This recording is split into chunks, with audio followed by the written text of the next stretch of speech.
അർദ്ധരാത്രിയിലെ വൈദ്യുതി തടസ്സത്തിൽ കോഴിക്കോട് പന്നിയങ്കരയിൽ പ്രതിഷേധവുമായി നാട്ടുകാരും KSU പ്രവർത്തകരും.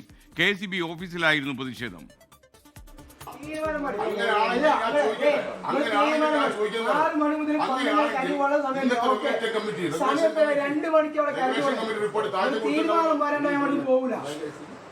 റെഗുലേഷൻ കമ്മിറ്റി താഴ്ച റിപ്പോർട്ട് കൊടുത്തിട്ടുണ്ടാവല്ലോ. ആ താഴ്ചകളുടെ റിപ്പോർട്ടുകൾ മാത്രം പറഞ്ഞാൽ മതി, വേറെ നിങ്ങൾ പറയണ്ട. റെഗുലേഷൻ കമ്മിറ്റി തീരുമാനിച്ച തീരുമാനം എന്താണോ? താഴ്ച കൊടുക്കാൻ റിപ്പോർട്ട് ഉണ്ടോ? അത് AQXന്റെ കയ്യിലുണ്ടാവല്ലോ. അത് മാത്രം പറഞ്ഞു. നമ്മൾ ചോദിക്കട്ടെ, രാവിലെ വീട്ടിൽ നിന്ന് പുറത്തേക്ക് ഇറങ്ങിയ വെയിലുള്ളണോ? വീട്ടിൽ കയറിയ പാമ്പിന് ശല്യം. എന്റെ KSUകാര് ഈ റെഗുലേറ്ററി കമ്മീഷന്റെ കാര്യമൊക്കെ ഈ പാവപ്പെട്ട ചെറിയ ഉദ്യോഗസ്ഥരോട് ചോദിച്ചാൽ അവരെന്താ പറയുക? അവർക്ക് ഇതൊന്നും പറയാൻ പാടില്ലെന്നുള്ള റെഗുലേഷൻ ആയിരിക്കും ആകെ കൈമുതൽ. കോഴിക്കോട് നിന്ന് ദിലീഷ തിലകൻ വിവരങ്ങളുമായി ചേരുന്നു. ദിലീഷ, ഗുഡ് മോർണിംഗ്, പറയൂ.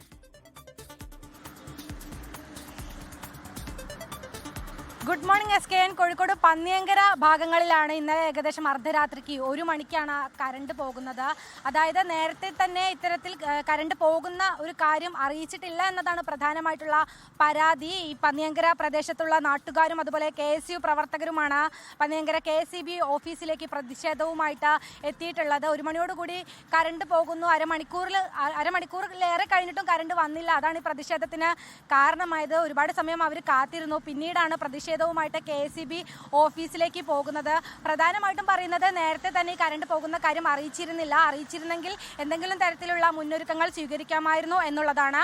എന്തായാലും മാത്രമല്ല, കഴിഞ്ഞ ആഴ്ചകളിലൊക്കെ വലിയ രീതിയിൽ ഇത്തരത്തിൽ കറണ്ട് പോകുന്ന ഒരു സാഹചര്യം ഉണ്ടായിരുന്നു. അതായത് 7 മണി മുതൽ 7:30 വരെ, ചില ദിവസങ്ങളിൽ 10 മണി മുതൽ 10:30 വരെ, ചില ദിവസങ്ങളിൽ 11 മണി മുതൽ 12 മണി വരെ, അങ്ങനെ തോന്നിയ പോലെയാണ്. അതുകൊണ്ട് തന്നെ അത് ഇനി അനുവദിക്കാൻ പറ്റില്ല എന്നുള്ളൊരു നിലപാടിലാണ് KSU പ്രവർത്തകരും അതുപോലെ തന്നെ നാട്ടുകാരും ഉള്ളത്. എന്തായാലും ഇന്നലെ അവരുടെ പ്രതിഷേധത്തെ തുടർന്ന് അപ്പോൾ തന്നെ കറണ്ട് വന്നു. വൈദ്യുതി ബന്ധം പുനഃസ്ഥാപിച്ചതിന് ശേഷമാണ് പ്രതിഷേധം അവസാനിപ്പിച്ചത്. മാത്രവുമല്ല, ഇന്നു മുതൽ ഇത്തരത്തിൽ നിയന്ത്രണം ഉണ്ടാകില്ല എന്ന ഒരു ഉറപ്പ് കൂടി KSEB അധികൃതർ അവർക്ക് നൽകിയിട്ടുണ്ട്. SKN.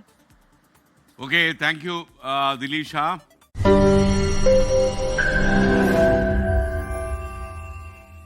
ലോകത്തെവിടെയായാലും ഏത് സമയത്തും 24 വാർത്തകളും ഓഗ്മെന്റഡ് റിയാലിറ്റി പാക്കേജുകളും എക്സ്പ്ലെയിനറുകളും വിശദമായി കാണാൻ ഞങ്ങളുടെ YouTube ചാനൽ നിങ്ങൾക്ക് സബ്സ്ക്രൈബ് ചെയ്യാം.